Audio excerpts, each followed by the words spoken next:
Whatever the occasion, effortless elegance is right this way. Because Hilton brings you new ways to stay courtesy of the Nomad London. And it doesn't stop at award-winning dining in a space draped in velvet and illuminated by vintage chandeliers. No, this day goes beyond with unparalleled personalized service and attentive hospitality. Oh, and did we mention the Nomad London can be booked using your Hilton Honors points at Hilton.com? Hilton, for the stay. You know that feeling when someone shows up for you just when you need it most? That's what Uber is all about. Not just a ride or dinner at your door. It's how Uber helps you show up for the moments that matter. Because showing up can turn a tough day around or make a good one even better. Whatever it is, big or small, Uber is on the way. So you can be on yours. Uber, on our way. This episode is brought to you by Nespresso and Samra Origins by The Weekend Coffee Collection. Introducing Samra Origins. My collaboration with Nespresso is a connection to my roots, to my mother, Samra. Coffee that hits the right notes. It transports you. Crafted with unique notes and bold soaring flavors. Experience a taste that moves you. Nespresso and Samra Origins. Discover more at Nespresso.com. You're listening to the Animation Addicts Podcast with the Rotoscopers, episode 345, live action Lilo and Stitch, Mahana, Moana, Ohana.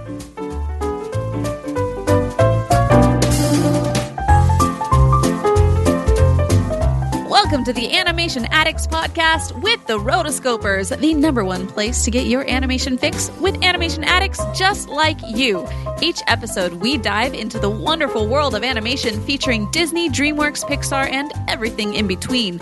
From hilarious discussions and movie reviews to interviews with industry insiders, this show's mission is to brighten your day through our love of animation. So hop on your nerdy couch, grab some snacks, and get ready to hang out with your animation besties because it's time to dive into today's episode. Hey there, Animation Addicts. I'm your host, Morgan Stradling. And I'm Chelsea Robson. Chelsea is straight from the theater. She had a double feature preparing for this episode. Oh, yes. And this is going to be a fun one. At 8:30 a.m. This is what we do for the podcast. We go alone to a theater at 8:30 a.m. on a Saturday.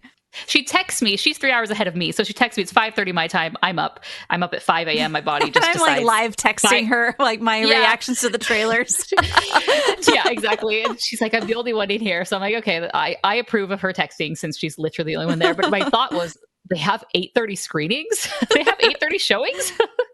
It was normally that one was empty, but once I got out, the whole place was packed. So I was like, wow, like this interesting. Starts early. Okay. Yeah, because normally I feel like the 8:39 is more for the kids' summer things. Like sometimes they'll have like summer screenings or like kids films, but this is technically a kids family film, so I guess that makes sense. But I guess if you have to have your people there anyway, you know, getting ready for the day and setting up, like, why not throw on a screening? Like I must imagine that I keep saying screenings, but showings. I imagine that the actual part of playing the movie is a bit more automated now. I don't think you have someone up there. I don't know. If you work in a movie theater, let me know. Changing the reels. And proceeding to start. I don't know. I don't know. So it's like, well, we have these empty theaters. We might as well play a movie. And if we sell one ticket, then yeah, great. You just need like 2 people there, one to start the movie and one to sell the tickets. So yeah. Here we go. One to get the popcorn. Yeah, there you go. All right. So this is going to be fun. We were took a little summer break, just a few weeks, and we are back. And now we are back with our live action remakes. We can't get away from this series. We started it and now it's cursed because it seems that's all we're doing. So I hope you really like live action remakes because this is the Animation Addicts Podcast, but we are 12 plus years into this. And so, you know, we're taking a little bit more liberties with our different movies that our selection. We review. Yes, we know there are plenty of other animated movies that we haven't done, but live action remakes are what the movie industry insists on giving us right now. So we're just going with that and having a fun time. Take what we can get. Let's do this. Finding a new job is stressful. But with Indeed, it doesn't have to be. Just fill out your Indeed profile with your skills, experience, and desired salary. The more you fill out, the better your matches will be. And hearing from hiring managers will be 2 times more likely. Relax. That's your Indeed profile sending opportunities your way. Indeed, the world can work better. At Capella University, you can learn at your own pace with our FlexPath learning format. Take 1 or 2 courses at a time and complete as many as you can in a 12-week billing session. With FlexPath, you can finish the bachelor's degree you started in 19 months and under $19,000. A different future is closer than you think with Capella University. Learn more at capella.edu. Fastest 25% of students. Cost varies by pace, transfer credits, and other factors. Fees apply. Have you ever spotted McDonald's hot, crispy fries right as they're being scooped into the carton? And time just stands still. Ba-da-ba-ba-ba. All right, we're going to be reviewing the live-action remake of Lilo and Stitch. You know, this came out, the original film came out in 2002, and it was during this weird period of Disney animation where the Renaissance had definitely passed, and they were trying a lot more, something different. They weren't doing as many fairy tales. They were trying kind of newer stories, a little bit more experimental. We had Treasure Planet during this time. Brother Bear follows Lilo and Stitch.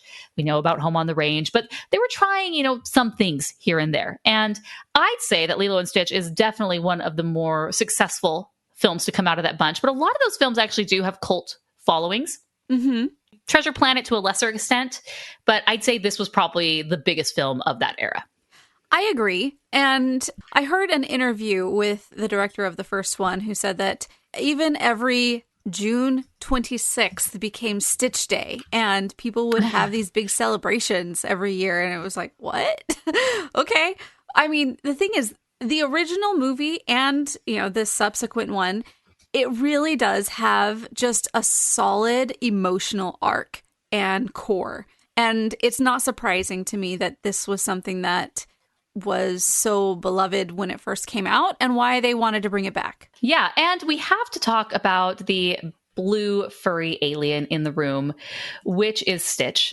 Yeah. And this is wild to me. This just came out a few weeks before this new remake came out, but the Stitch merchandise in 2024 made $2.6 billion.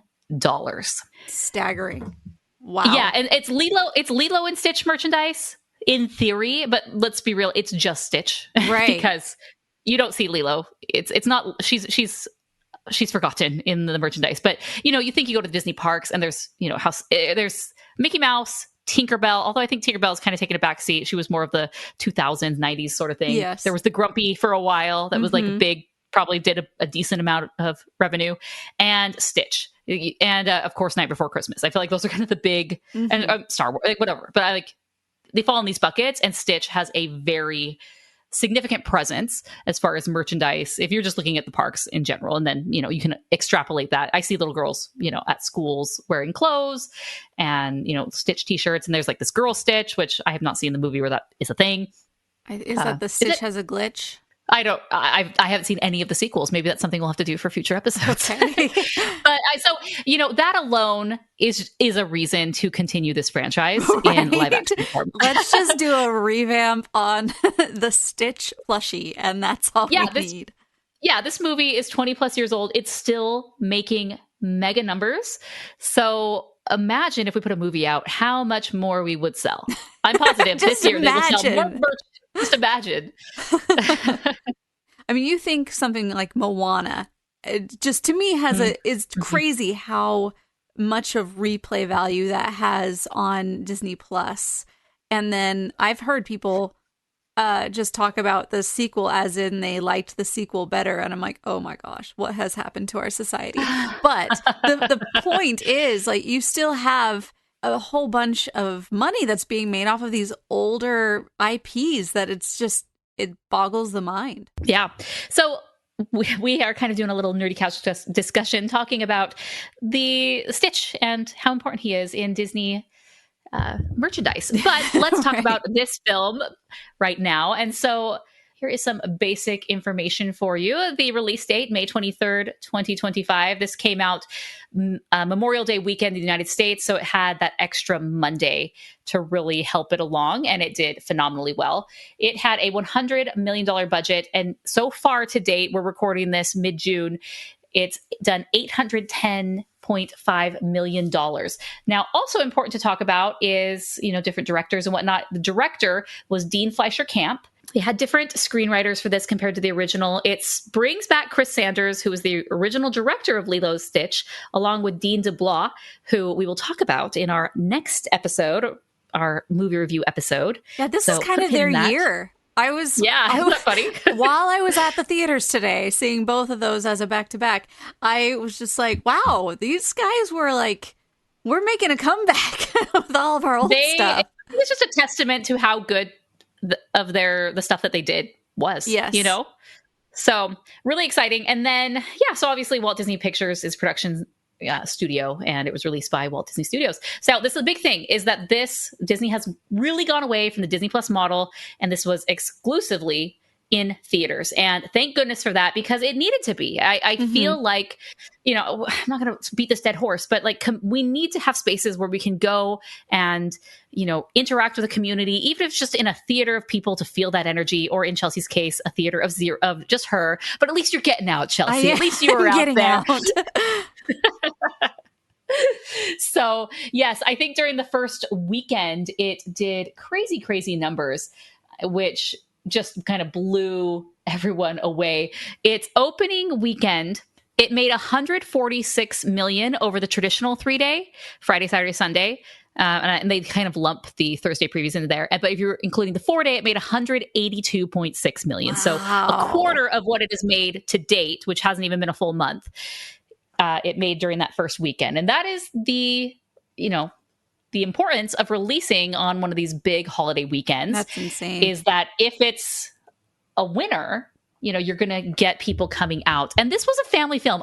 Everybody that I knew was taking their kids to see this during that weekend, or, that initial box office, which is a really good sign, because, families and people just in general, they're more apathetic going to the theaters. Like, I'm just going to see it on streaming. So the fact that so many people were going out and seeing this was very encouraging. Being me, got to save $1 here and there. So we went on the Tuesday $5 day, and they loved it. So, and that was packed, totally packed. And it was fun. Yeah.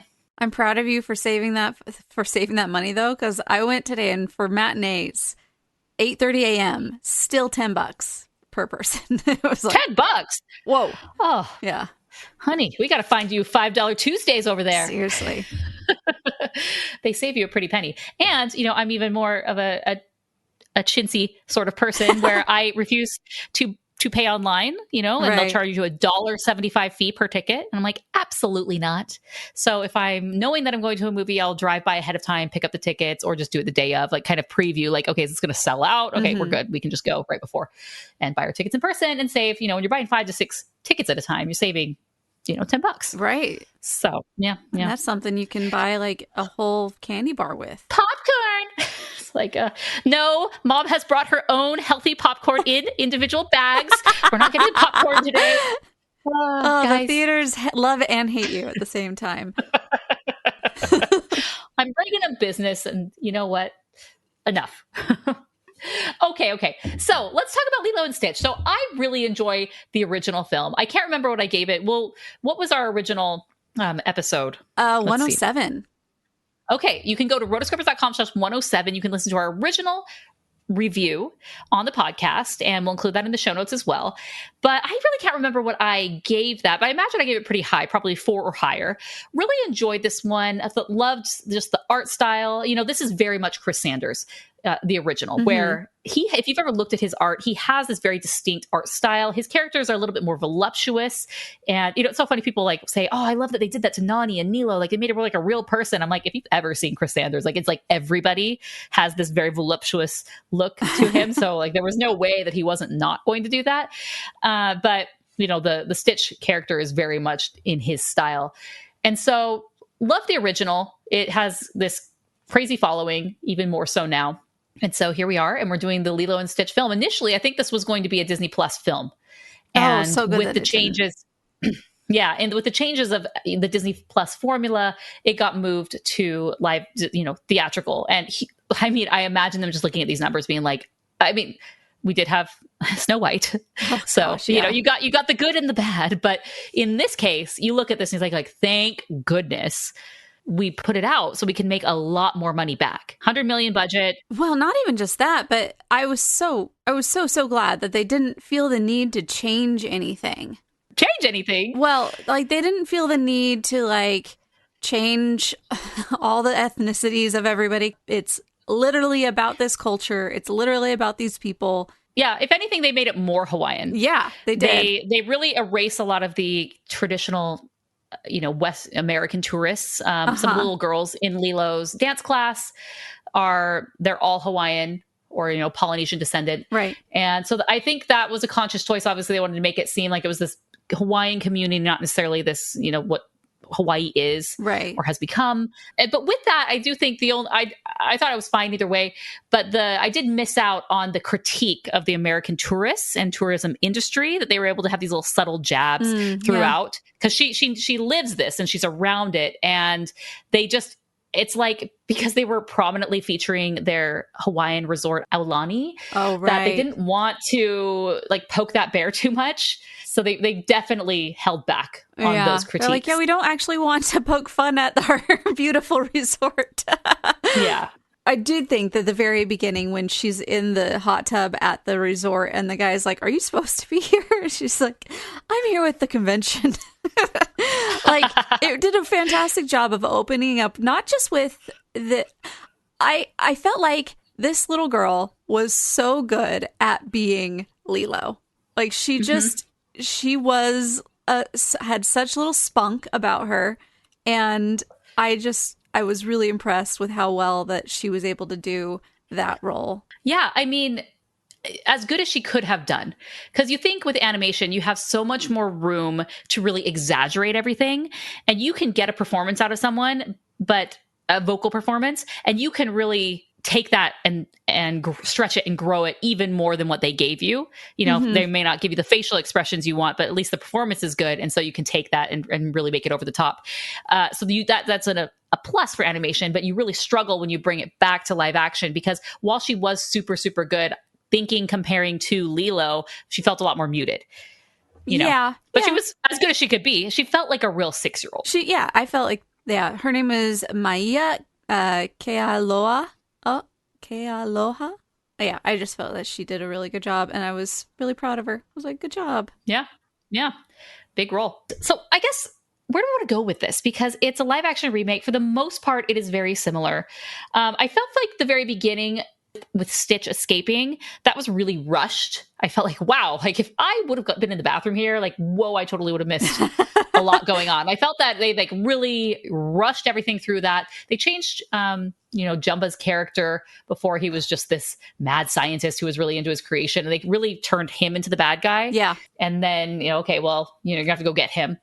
And then the other guy who was just really interested in Earth, plant life. I liked how they ended up cloning themselves into humans, because that's not what happened prior. But I thought they did well. Yeah, I mean, that obviously was a budget constraint. Right. I totally understand that the more CGI characters you have in a film, it's going to up your budget, especially when it's these, very cartoony alien characters. And that was fine. Like we lose some of the, like with the original, we lose the humor of them having these utterly absurd disguises that would fool nobody. Right. And there's a lot of humor in that. It's really funny. And we lose that. They add sort of other things with Jumba and Pleakley. But, you got to do what you got to do. I'm always criticizing Disney about their budgets. So I am not going to be mad at them for taking this and just making them, have human disguises. Yeah, I felt the actors who played their roles did a fair job. No, I thought they were humorous. I thought they, added a lot of the slapstick side to it, and just kind of like a weirdness to it that you're like, okay, you're really not fooling anybody, because like, what are you doing? Yeah. So you have Zach Galifianakis and Billy Magnuson who did their voices. I was a little bummed, because I really would have liked to have had David Ogden Stiers. But obviously he has passed. And so that's not going to be a thing. And but he did have this like thick Russian sort of accent, which really just it was really fun. And that's okay. You know what? This is with live action remakes, they're going to do a lot of changes. And we'll be talking in our future one with our How to Train Your Dragon episode, total other side. I mean, this is pretty close to the original. I'd say this is as close for Disney as, you know, not as close, but this is a pretty close remake. And then you have How to Train Your Dragon, which is just like another level of, we are literally going to use the same storyboards and just keep it that. But, you know, they took a lot of liberties here and I didn't hate them. You know, I did think, so they have that initial part at the beginning where Stitch is escaping. I didn't enjoy that he didn't have this inability to be in water. It wasn't fear of water, but it's like if he was in water, he died, basically. Because that was the whole point. It's like, if he touches water, he dies. Oh, he's on Earth, great. And he lands literally on an island surrounded by water. So he's stuck here. And I felt like that really hurt his character a bit because I didn't feel like this Stitch was trying to escape, much like the original. The original, it's like he's a bad guy, you know, bad little monster, and he's just trying everything he can to get his way out of here. And with this, it didn't feel like that urgency was there to overcome that. You know, he just gets in the water. It's not a big deal. So again, another little nitpick that I noticed, but most I people can probably see would why not. they did. They you know, placed that little Easter egg. I'm not going to say Easter egg, but it kind of was, of just like the plot thing. Breadcrumb? Her showing him, oh, that's how she used to train. And then, oh, great, now we're coming back. I was like, where are they going to pull that in later? And so she ends up saving the day by, you know, doing the underwater marathon, I guess. It was impressive. I was like, you go, girl, get it. The thing is, this movie, I was thinking about it after that, you know, the whole core of this is actually Lonnie's story.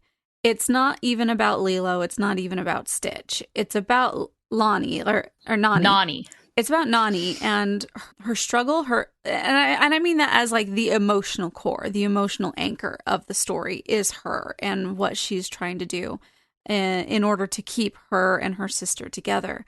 And then also kind of overcome the situation that they are in with having her parents pass.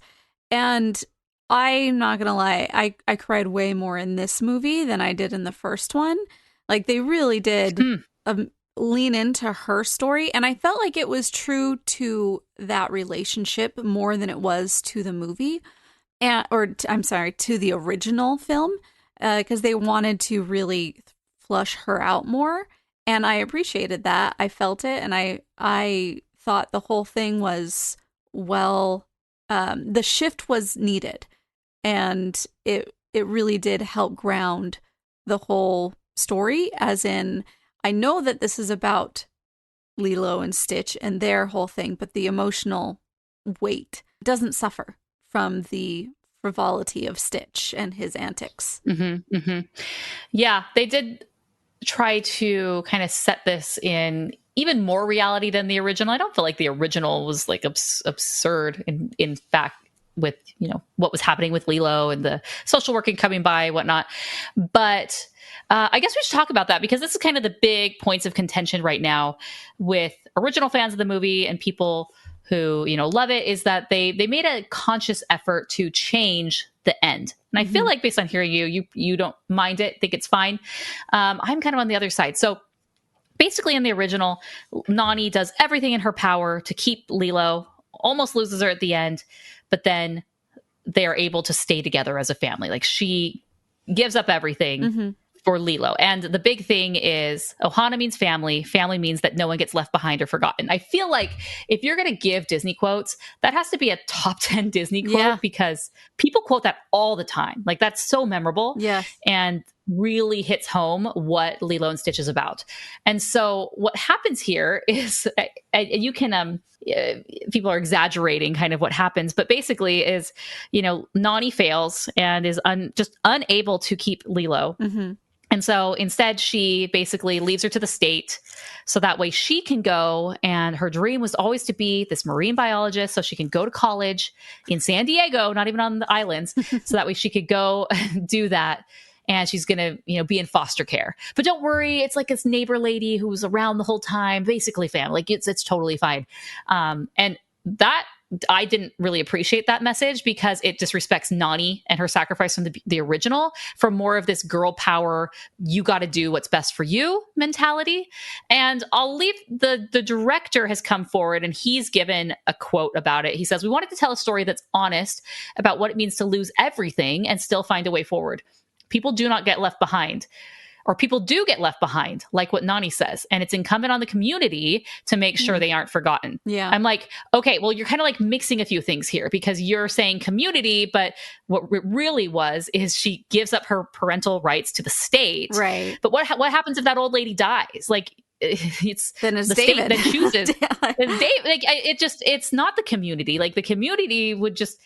It's really sticky, and I understand foster situation, but it's funny because they're trying to make this so real. Like, here's the thing: we live in a crappy world, and bad things happen, and so we're going to show this bad thing happening. But to me, when I'm watching this, I'm like, well, that's kind of like the point of every Disney movie at the beginning, is that they're in a really bad situation in place, and they overcome, and you get the happy ending. And I think they're saying, no, not everyone gets a happy ending, but this is close enough. Like it's very much like, the community's going to take care of you. Right. That's not always the case. Like, right. Well, and then you also have the whole side of like the quote of "it takes a village" is really just like it's diluting the actual family unit.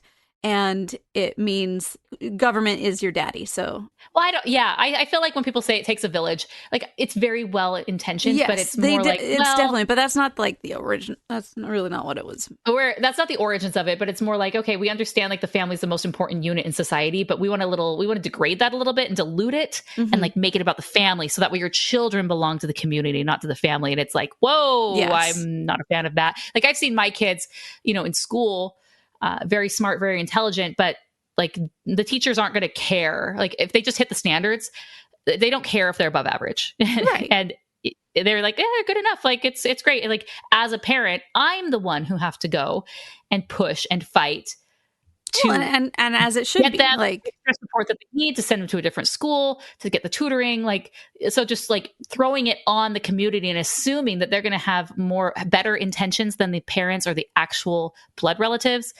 I don't know. And I get it. Everyone's situation is better. I'm sure we're going to get a bunch of emails. Like, actually, I get that there are bad family situations, right, where the foster situation is a million times better. I don't think that's the case with Nani and Lilo. And that's not the purpose of this story. Right. If we're looking at a case-by-case basis. Yeah, they stomp on Ohana, and that's fine. Like, that's not fine, but that was a conscious choice. Some people liked it. Some people didn't have a problem with it. But then they don't even make it that weighty at the end. It's like, well, you still have this portal that you can visit. Right. At any time you want. It's like, I'm here, so don't worry about it. Like, everything's going to be fine. Like, nothing's changed. I don't know. Before like, and Nani doesn't have a boyfriend. Not that, I mean, David wasn't her boyfriend, but it was definitely that love interest, and they were getting together. And so it seemed like they were really going to sacrifice together for Lilo in the end of the original. And this one, it's like, no, I still want to do this. And what really just bothered me about it is like, she never once talks about marine biology. Like we hear more about her. Everybody else is telling her that was her dream. Yes, like, oh, but this is what you wanted. Like this was your thing, and it's like, okay, if this was really true, like we should have shown her interested in the flora and the fauna, or even interested in Stitch or something. Right. Like she should have had more something like showing us that, wow, this really is pulling her. Like it's this itch she has to scratch. It's this passion that she cannot get away from, but it's like just mentioned offhand. And it's like, okay, that you couldn't get into a school in Hawaii, so like you still could be with her, like, right? And then the lady could watch her during the itch. Anyways, I just had issues with how it ultimately came together because it was just kind of, it just wasn't compared to the original where it's like, oh my gosh, Nani's amazing. Yeah, No, I totally get it. I didn't really compare the two, and I just kind of took it as it was. It was weird that they're like, we're still going to take her away.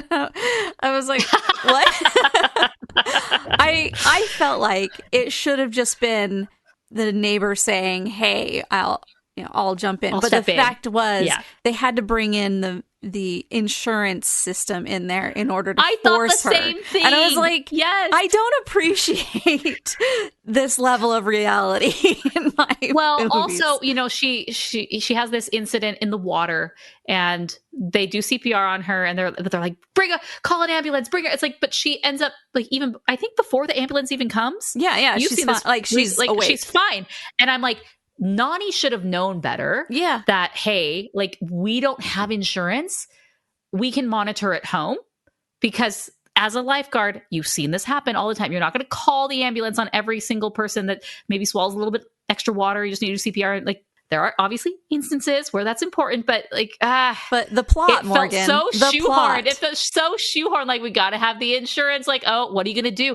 But then there was the annoying thing. It was like I really love the cameo of the original Nani. Her name is Tia Carreri. She was Mrs. Kikoa. She's the social worker. Oh, okay. So they took Bubbles, who was the big, you know, CIA guy, and he was the social worker in that instance, or he's like former CIA in the other, and they split those two roles, which I didn't think was necessary, but they had to have a little spot for her, I guess. I'm like, she could have just been the dance teacher, but so they had her come in, and she says, well, you know, how are you going to pay for this bill? How are you going to pay for it? And she's like, but hey, if you sign over your rights, then the state government will take care of it. But I'm like, wait, so they could have done it before. Like if they want the family to stay together, why can't they just take care of it? Like, you know what I'm saying? Right. No. It's the plot, Morgan. It's the plot. I know. Because they want to show reality. And once again, I do not like this level of reality in my escapism.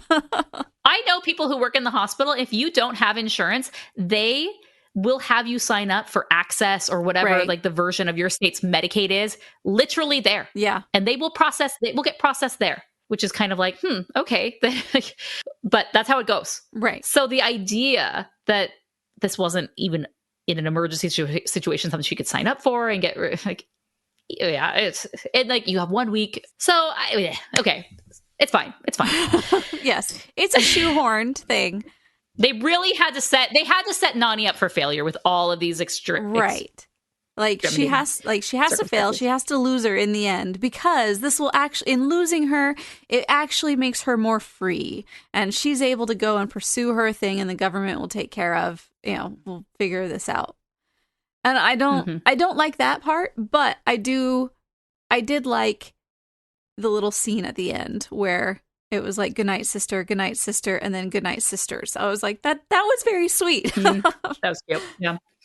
So like the manipulation was very, very well done. I appreciated that. Well, Nani in this one wasn't as good. Like when she's going to all of these job interviews, she's bringing Lilo with her, but like putting her front and center. Was she at the job interview, or she was at her job, and she puts Lilo in like a customer chair? I can't remember if in the original, Lilo was did like all backstage. of those things. She wasn't backstage like in the employee area. No. Oh, see. That's just bad on Nani either way. I'm like, hello, put her in the employee restroom. Like not restroom, but the employee like break room. Right. Out of the way. But yeah. In all, I felt like the emotional beats of watching Nani going through all of the emotions of one. You also have to think like she's like 18, like probably barely 18, in order to take care of. Just graduated high school. That's where they're putting her. So she's 18, and now she's just lost her parents, and she's trying to take care of her sister as a daughter. And like, there's just a lot of emotions that go through it. And I felt like the actress who played Nani did a really good job of bringing that out, and focusing on her I thought was a good call. I loved Nani. Mm-hmm. I thought her actress was phenomenal. I thought she did a great job, and I really enjoyed her all around. Fantastic casting. Yes, I agree. Yeah. I love Stitch. They changed his design a little bit, but not enough that you could really pick it out unless you had a side-by-side. He was a lot more talkative in this one. Uh-huh. And I wasn't a fan of that. I liked how in the first one, he just kind of out of nowhere started talking. I felt like that one, like, you still have all these grunts or whatever from in the first one, but I felt like this one he was talking a little too much, just because I remember it being a bit of a turning point when he finally talks at the end. And this one, it was like, you've kind of been mumbling around this whole time, so it's not too bad that it's not too much of a takeaway or a surprise that you're talking now. But I felt like even then, like, the payoff was good. It was, and knowing that it was Chris Sanders as the same voice also was comforting to me. Yeah.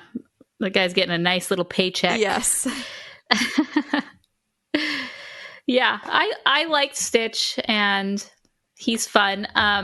They've been doing some promotional for the 70th anniversary of Disneyland while also promoting the film. And they had this animatronic Stitch that's been driving around in this pink car, because they have that pink car in the film. And holy cow, it is so cute, so endearing.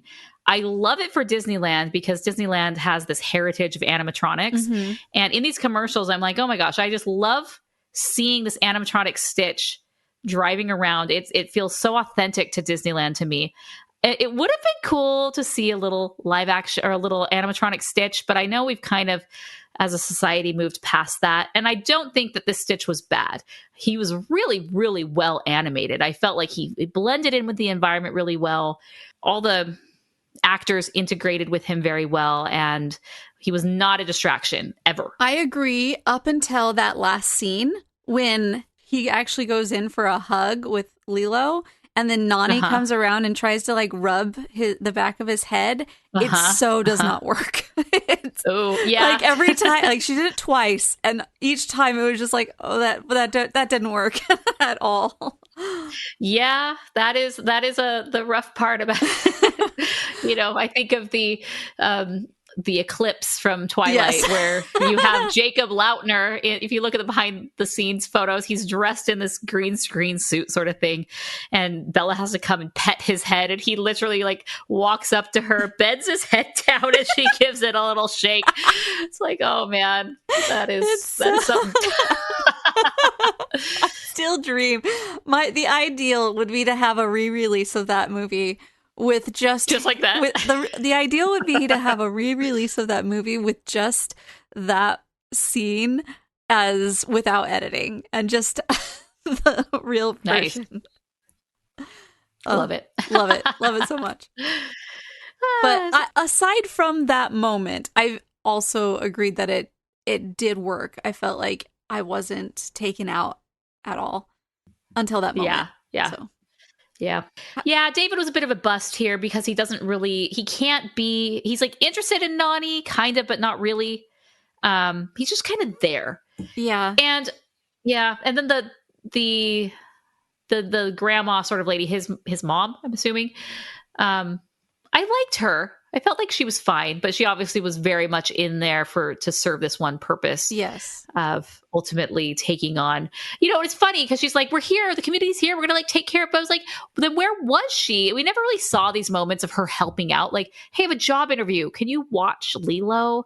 But then we wouldn't get the moments of, all the shenanigans with Stitch and Lilo as she's doing all these job interviews. And so it's like, okay, like, you had an outlet because you added this new character, but of course you're not going to use her for the purpose that she's there for, just the crutch at the end. Yeah, well, the one time that she takes her for the day is when she actually picks Stitch up, and then she's the one that basically says, "Okay, you get this dog thing." I didn't love that as much, because before, Nani is using, okay, I know you prayed for a friend, you really need this, and so I'm going to try to help you. Right. And like, she was sacrificing for Lilo, but I'm going to take you to the shelter so you can pick out a dog. But does it have to be that dog?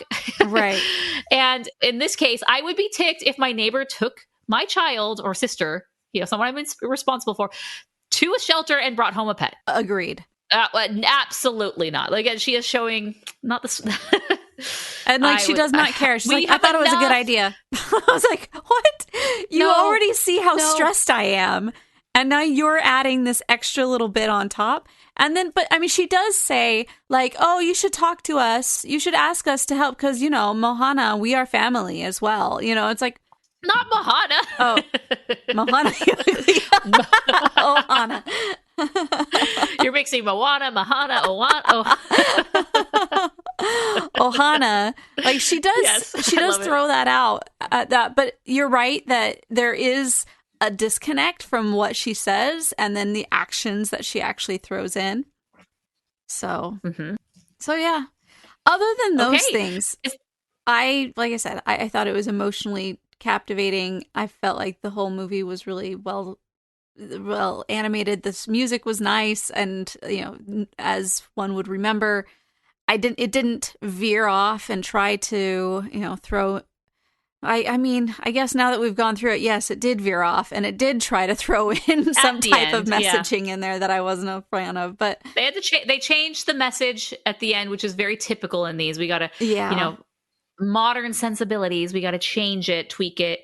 So apparently they didn't like Nani's sacrifice, which actually I'm shocked that the internet is just really up in arms over this, because you feel like, oh no, they're going to be, but I think people are really fatigued with the girl bossy sort of thing. Yes. You know, just like, I know I am. You know, forget everyone. I'm going to do my thing. It's like, okay, hold on, sister. We got to, sometimes there's more important things in life. Or sacrifices. And that's just the big thing. Like, it was such a sacrifice that was really sweet in the original, and something you don't see much anymore, and clearly not anymore because it was cut. But yeah, but overall, really good live action remake. I can't, like, we are obviously nitpicking a lot of things here, but I can't really complain if this is kind of the direction the live actions are going to be going from here on out, compared to Snow White, for example. Right. I hope that maybe this is I like this as I say lower budget, be 100 million, but I like the lower budget. These movies don't all have to be these big showstoppers, these big, you know, I think Marvel really has put them in a rut because they're basically all green screen. So you're creating these movies from scratch in the computer, and it's very costly. And yeah, I mean, they did a really, really good job overall. I do not appreciate the ending. It's not for me. Maybe other people, it works a lot better for them. But for me, again, it always goes back with these live action remakes. Just makes you want to go back and watch the original. Yeah. Yeah. And I hope people do. Yeah. So that's kind of, I guess, what they want. They want you to go back and watch the original, subscribe to Disney Plus so you can watch the original, and then go buy the merch. Yes, please. Please go buy another plushie. All right, let us know your thoughts on the live action Lilo and Stitch remake. Did you like it? Did you not? Oh, before you do that, let's give our reviews. What would you rate this? The first original version, I think I either gave a 4 or a 4.5. I would still stick with that in this one. I'll say 4 stars again. I felt like it was close enough to the original, and it like I said, I cried multiple times in multiple moments, feeling for Nani and the whole story in general. So I enjoyed it. I'm going to give it... Here's the thing. It's like I have to ignore that the original exists. Right. So if I were just watching this as a movie, it's very good. And it's because the bones in the original film is very, very good. And so there are tweaks here and there. And if I hadn't seen the original, would I have noticed or cared?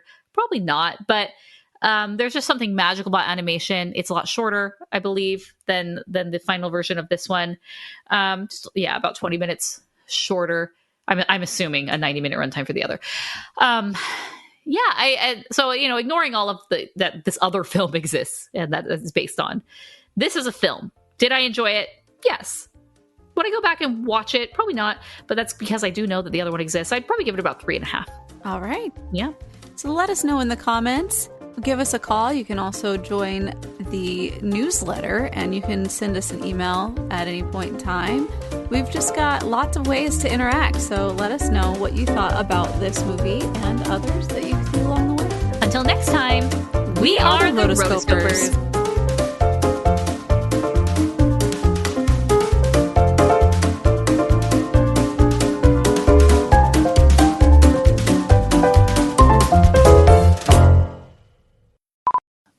Jared decided to take the kids. Well, I was going to take them to the Crayola experience, which we call the Crayola Factory. I'm a Mr. Rogers kid, so to me, it will always be the Crayon Factory from that episode. But thing that you go and you don't make a crayon, you pick a color and then you wrap your crayon and put a custom name on it. And then they have all these different activities, like you melt crayons and turn it into spin art. And they just have a whole, we have season passes, and I'm like, I don't even really know why we have season passes, but it's only because the season pass was like $10 more for the ticket. And so it's like, okay, at that point, might as well. And then when we bought it, it was a Black Friday thing where you get 2 years for the price of 1 year. So I'm like, even if we just occasionally went there, why would I not? And so even if went 1 more year. Yeah. And so we have about 6 months left, but they are officially closing. It has not performed. It's been there 3 or 4 years, but I guess they're just, they meant in the email, they said, we're closing our smaller Crayola experiences. And I'm like, there are bigger ones than this. It's fine as is, but I can't imagine what else you would need, but what else is there? What else is there? And so they had a whole bunch of bonus bring a friend days over the past month and a half to, for pass holders as a sorry, thank you, whatever. But it closed tomorrow and the kids really want to go one last time. And I was going to take them, but then, I told Jared, I'm like, you're gonna have to take the kids for a few hours because I got to do this. And he's like, well, I got to take him anyway. And I'm sure he's going to love his life going to this place. So I'm like, well, you volunteered, so good luck. All right, the movie. Go ahead if you'd like to sing it. No, I'm good. Let's do this. Pause. I can hear myself through your headphone. Okay. I don't know if that's just. I probably won't be on my recording. I'll just turn you down. Is that better? I think. Yes. Okay. I'm talking. Yeah, that's better. You know how once you start hearing yourself on a playback and you're like, this is what you need to do to make prisoners go crazy. Have them try to talk and hear themselves. My computer is being slow. It once I start live streaming, it's you should not be trying to pull up other things on your computer. Yeah. Hold on. Remember when I had the crappy computer? Oh, how the tables have turned. Or if I'm Michael Scott, oh, how the turns have tables. What does he say? You've been listening to the Animation Addicts Podcast. If you enjoyed this episode, don't forget to subscribe and be sure to leave us a 5-star review. We're available on Apple Podcasts, Spotify, and wherever you listen to podcasts. And if you want to help spread the word, be sure to share the podcast with your friends on social media. Just don't forget to tag us at Rotoscopers on Instagram and use the hashtag Animation Addicts. For all the links and full show notes for this episode, go to rotoscopers.com/podcast. Now, if you still can't get enough for your animation fix, be sure to subscribe to us on YouTube and visit rotoscopers.com for more animation news, reviews, and interviews. Thanks for listening.